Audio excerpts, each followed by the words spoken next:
ഭക്ഷണം കേടുകൂടാതെ സൂക്ഷിക്കാനും ചൂട് നിലനിർത്താനും നാം ഏറ്റവും കൂടുതൽ ആശ്രയിക്കുന്ന ഒന്നാണ് അലുമിനിയം ഫോയിൽ. എന്നാൽ ഈ ശീലം അത്ര സുരക്ഷിതമല്ലെന്നാണ് ആരോഗ്യ വിദഗ്ധർ നൽകുന്ന മുന്നറിയിപ്പ്. അലുമിനിയം ഫോയിൽ പൂർണ്ണമായും വായു കടക്കാത്ത ഒന്നല്ല എന്നതുകൊണ്ട് തന്നെ ഇതിനുള്ളിലേക്ക് വായു കടക്കാനും അതുവഴി ബാക്ടീരിയകൾ അതിവേഗം വളരാനും സാധ്യതയുണ്ട്. സ്റ്റാഫൈലോകോക്കസ്, ബാസിലസ് സെറിയസ് തുടങ്ങിയ അപകടകാരികളായ ബാക്ടീരിയകൾ ഓക്സിജന്റെ സാന്നിധ്യത്തിൽ ഭക്ഷണത്തിൽ പെരുകുകയും വിഷാംശം ഉൽപ്പാദിക്കുകയും ചെയ്യുന്നു. ഈ ടോക്സിനുകൾ പിന്നീട് ഭക്ഷണം ചൂടാക്കിയാൽ പോലും നശിക്കില്ല എന്നത് ഇതിന്റെ ഗൗരവം വർദ്ധിപ്പിക്കുന്നു.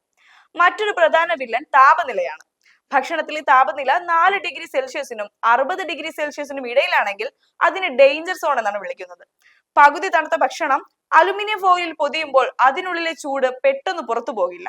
ഇത് ബാക്ടീരിയകൾ ഇരട്ടി വേഗത്തിൽ വളരാൻ അനുയോജ്യമായ സാഹചര്യം ഒരുക്കി കൊടുക്കും. കൂടാതെ അസിഡിറ്റിയുള്ള ഭക്ഷണങ്ങൾ ചേർത്ത കറികൾ, നാരങ്ങ നീരൊഴിച്ച വിഭവങ്ങൾ അലുമിനിയം ഫോയിൽ സൂക്ഷിക്കുന്നത് ഒഴിവാക്കണം. ഇത്തരം ആസിഡ് അംശമുള്ള ഭക്ഷണങ്ങളുമായി സമ്പർക്കത്തിൽ വരുമ്പോൾ അലുമിനിയം വിഘടിച്ച് ഭക്ഷണത്തിൽ കലരാൻ സാധ്യതയുണ്ട്. തുടർച്ചയായി അലുമിനിയം ശരീരത്തിൽ എത്തുന്നത് ന്യൂറോ സംബന്ധമായ ഗുരുതരമായ ആരോഗ്യ പ്രശ്നങ്ങൾക്ക് കാരണമായേക്കാമെന്നാണ് പഠനങ്ങൾ സൂചിപ്പിക്കുന്നത്. അതിനാൽ ഭക്ഷണ സാധനങ്ങൾ സുരക്ഷിതമായി സൂക്ഷിക്കാൻ വായു കടക്കാത്ത ഗ്ലാസ് പാത്രങ്ങളോ നിലവാരമുള്ള പ്ലാസ്റ്റിക് പാത്രങ്ങളോ ഉപയോഗിക്കുന്നതാണ് ഉചിതം. പാകം ചെയ്ത ഭക്ഷണം 2 മണിക്കൂറിനുള്ളിൽ തന്നെ ഫ്രിഡ്ജിലേക്ക് മാറ്റാനും നന്നായി തണുത്തതിനു ശേഷം മാത്രം പാത്രങ്ങൾ അടച്ചു സൂക്ഷിക്കാനും ശ്രദ്ധിക്കുക.